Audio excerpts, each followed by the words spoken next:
It gets harder every time I gotta say goodbye. Tears are falling, that's why I can't say it eye to eye. Every time that I go, can't find a reason why. Maybe someday you'll know just how I feel inside. I can't hold on, won't let go. Going down the same old road. Have it all, take my soul. Praying that I'll make it home. And even if I pretend it'll be alright, I know I'll see you again in my other life. I'm drifting on, and you're all alone. Keep holding on, cause I'm coming home.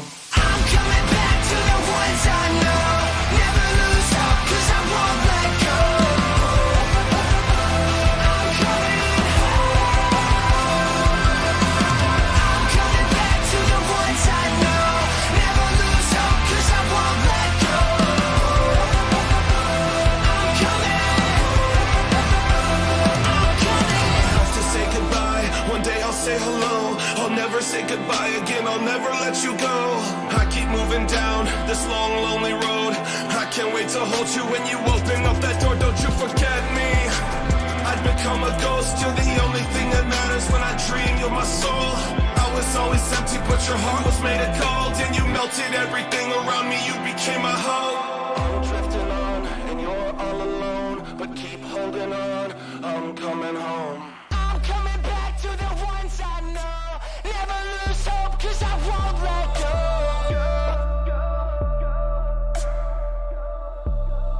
Hey, what's going on, guys? It's Danny. Welcome to the Unhinged pre-show. What's up? I'm J-Dog. Welcome to the Unhinged pre-show. Dumb name, Unhinged. I voted against that, but whatever. What's up? This is Johnny from Hollywood Undead. Let's take a ride and chat.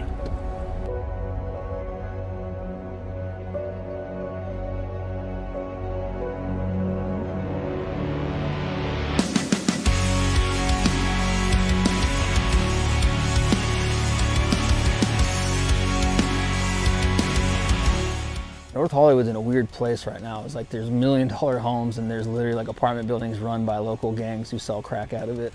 We're recording in a house that has a studio back there, and literally right next door is just like a gang of cholos selling crack out of the apartment building.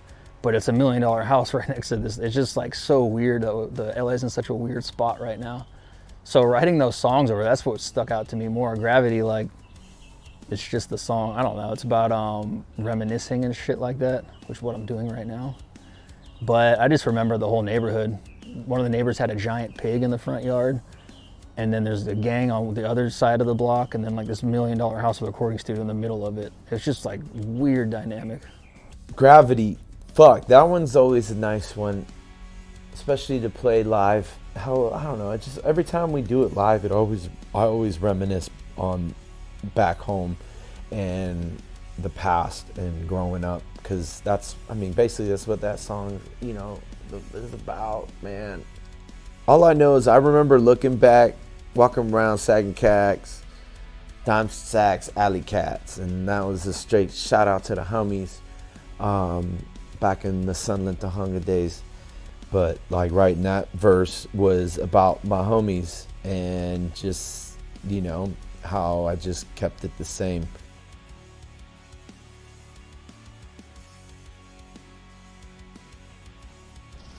Hear Me Now. We recorded most of that in New York, the Chelsea area. That was a lot of fun. I remember like going to the local liquor store and drinking bottles of wine, like 5 a day. The liquor store dude like became to know us. He was like, "Hey, my guys, like, you look, move that shelf to the side. There's cheaper wine back there, my friend." And we just like, I flew out there drunk. I think I didn't pack a toothbrush. My lips were just like purple. Like I just looked like Grimace from McDonald's. Like there was just purple everywhere from drinking so much wine out of the bottle. That was a fun one. And then we came back and I recorded all the verse vocals in my apartment in Hollywood. I know I did mine. I don't know if I did Johnny's, but my neighbor came over to complain. They're like, "Someone's in your house, just like your apartment, just yelling the same thing over and over. Like, I don't know who that is." I was just like, "Oh, that's the guy upstairs. He drives me crazy." But we were recording like vocals and obviously doing multiple takes. I was like, "Yeah, that's Reggie upstairs, man. He does that. It's weird." Hear Me Now was one that we worked on, I remember, in New York. We flew to New York to work with Sam and Sluggo, and yeah, we wrote like 4 songs, I think, on that trip. Hear Me Now was one of them. very cool song. I remember we had to change it because it sounded too much like Kelly Clarkson. She had a song out that was very similar. I don't listen to much Kelly Clarkson. Hear Me Now, that was a really cool song that we recorded for the album American Tragedy. And that one means a lot to me just because American Tragedy was the first album that I got to record with the band and really start working with the band. And we went out to New York City to work with a couple of different producers out there, Sam and Sluggo. And we started working on a couple of different songs, and Hear Me Now was one of them.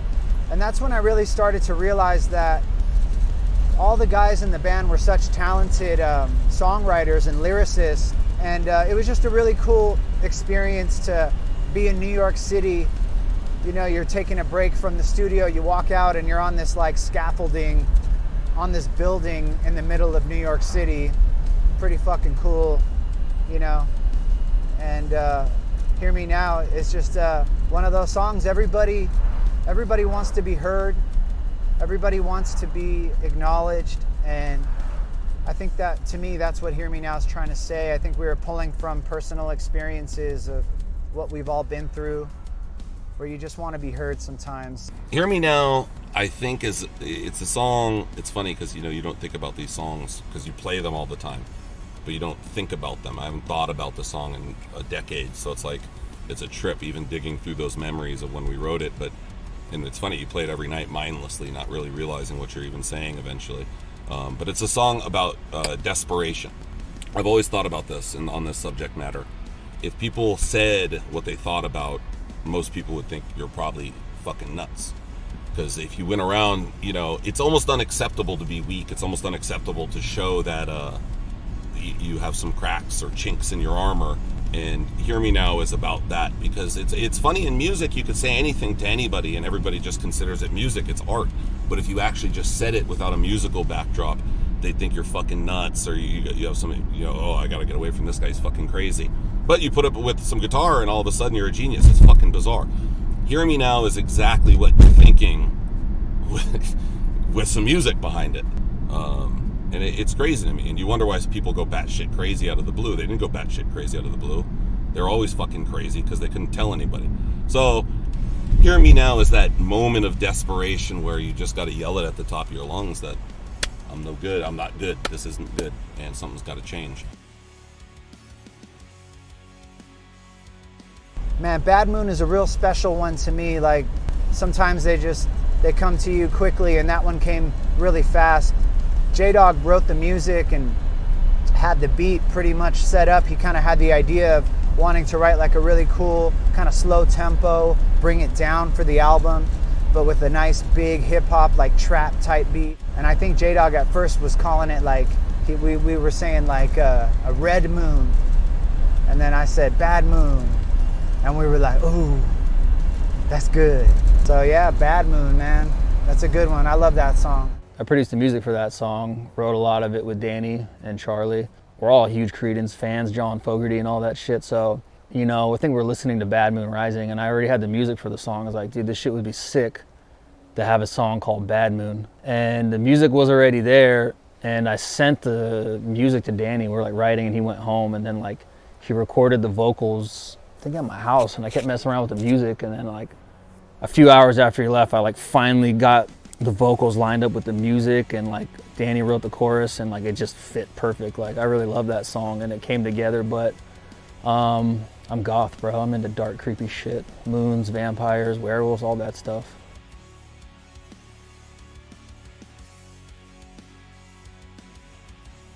Coming in hot. Have I told this story before on camera? No.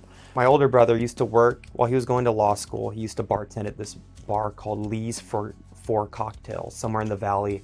Real shithole. I used to go there randomly. I went there one day around, it was like in the evening time, like 4 p.m. just to hang out with him. We'd play darts. He'd give me free beer. And there would never be anyone in there. It was just me and him. And then all of a sudden there was a call. He answered the phone on speaker, and a guy said, I need a pitcher of Bud Light and a Jaeger bomb. I'm coming in hot. And then hung up. And then my brother's like, okay, he hung up the phone. I was like, who the fuck was that? He's like, oh, that guy calls every day with that same exact call. He says, I need a pitcher of Bud Light and a Jaeger bomb, I'm coming in hot, and hangs up. And then he comes in 15 minutes later. So I was like, holy shit, that's such a good idea for a fucking song. So that was the idea I had for the chorus, was coming in hot and a Jaeger bomb. And I obviously added more drinks to it because I like to get fucked up. So yeah, that's how that song was born. Fun fact. Coming in hot. That's obviously a Charlie Scene's jam. We wrote that in a studio off Santa Monica Boulevard in Hollywood, like Santa Monica and Highland, which is pretty much where I grew up. It's just a crazy area. It's getting very gentrified now, but you know, as a kid, I'd see crazy shit, and then like you'd be in the studio on the balcony looking down, and you just saw crazy shit. We used to party in that studio till like the sun came up. So coming in hot was definitely one of those nights. Man, coming in hot. What can't you say about coming in hot? Coming in hot, just one of those turn up songs, party track. You know, sometimes you're just ready to party and you gotta pre-party before you go party some more. So turn on some coming in hot, crack open some brewskis, whatever, make yourself a nice little cocktail, whatever. Smoke a doobie, smoke a homie. If you're trying to turn up, you're trying to party, that's the track right there. Turn on that coming in hot. If you got Jack in your cup, go raise it up. I'll tell you what, Day of the Dead is a song that is a true banger in my opinion. It always gets the crowd very wild and fucking excited, and the mosh pits are just great every time we play it live, and it just sounds great in a stereo system. You know, the guitars, the drums, everything, Sean Gould hooked it up and made it beefy and sound fucking amazing. I don't even know if I should be dropping the producer's name of that track, but I'm sure you can find it on IMDb or Wikipedia's or